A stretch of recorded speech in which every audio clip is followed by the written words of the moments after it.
Only that time. Otherwise it's not used. Allah describes the heart as becoming hard.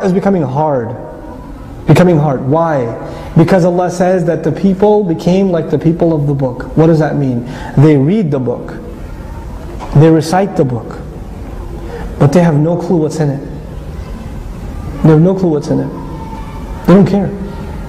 They don't come to it to soften their heart. They don't come to it to talk to Allah. They don't have with it what they should have. لا ينتفعون منهما من شيء. The Rasul says sallallahu alayhi wasallam. These people of the book benefit nothing from it. بأيديهم التوراة والإنجيل. They have Tawrat and Injil in their hands. They don't benefit from it. The Muslim will become like this.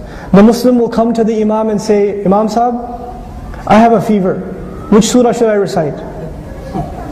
Imam Sahib, I have my daughter's getting married. Which surah should we play the recitation of after the DJ is done? Which surah should we recite? Then they'll come and they'll say, hey listen, what dua should I make from the Quran if I'm looking for a job? This is all Quran is for you. This is all it is for you. You're looking for barakah in this thing or that thing or the other thing because Quran came to give barakah to your parties, to your ceremonies. That's why Quran came. So it can bless your ceremonies. The Quran did not come to change you.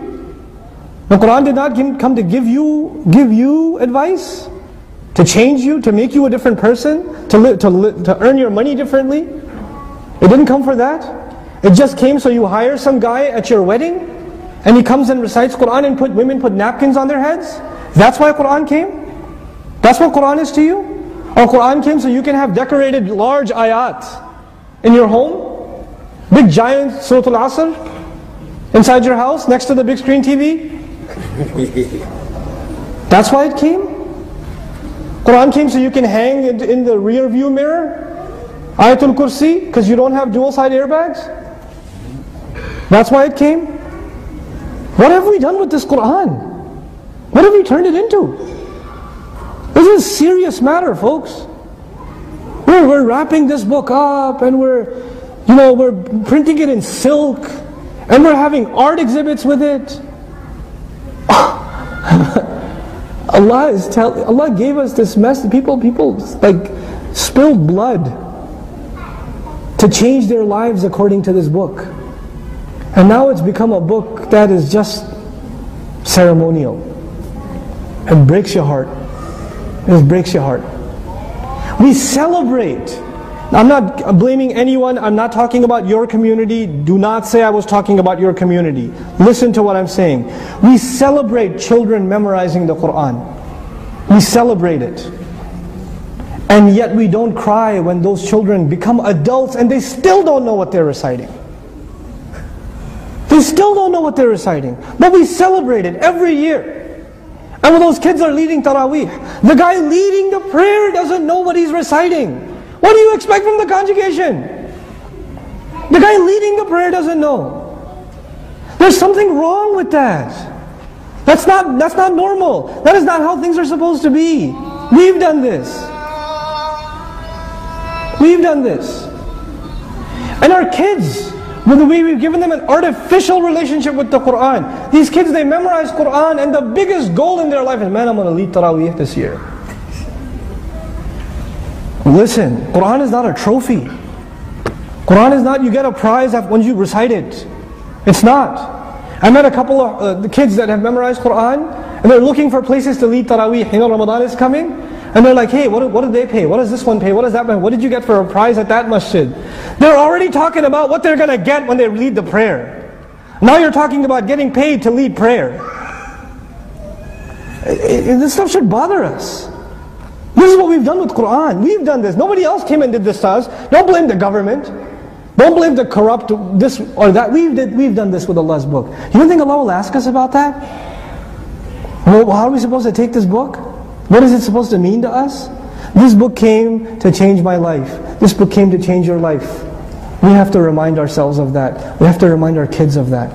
You know, Hufaz of the Quran, back in the day, they used to be called Hamil of Quran, carrier of Quran, because it was understood they carry a huge responsibility. That was understood.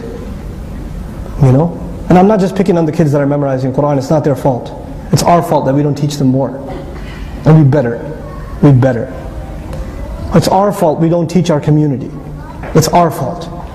I want to leave you with this.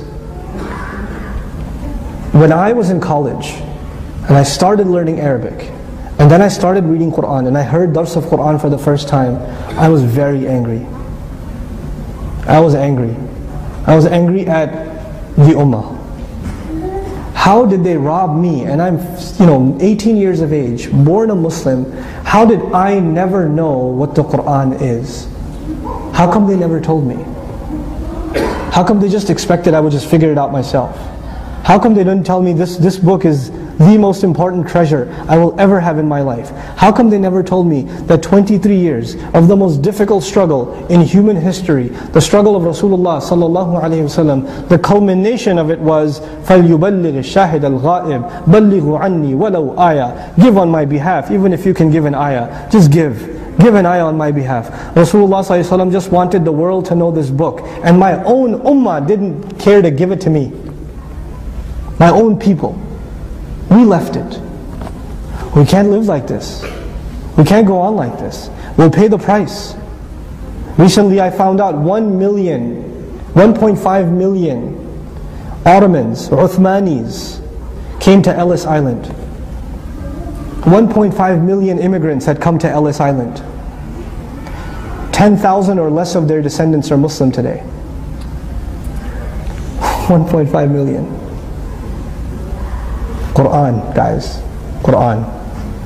This book, it's either going to testify for you and me on Judgment Day, or it will testify against us. Those of you that were in the class, I want to leave you with a reality check. I try to make it my job to make Arabic more enjoyable to learn, to make Quran easy to understand. I try to make that my job. But you know what? I can only do so much. This has to be a responsibility the Ummah carries, every family carries. We gotta know our book, guys. Whatever Quran you've memorized, at least study that tafsir. At least request the Imam to do tafsir of those surahs that you've already memorized. If you've already memorized the surahs from Juz Amma, just take advantage of our podcasts, free downloads. The only thing it will cost you is your time. At least learn what Allah is saying in those surahs.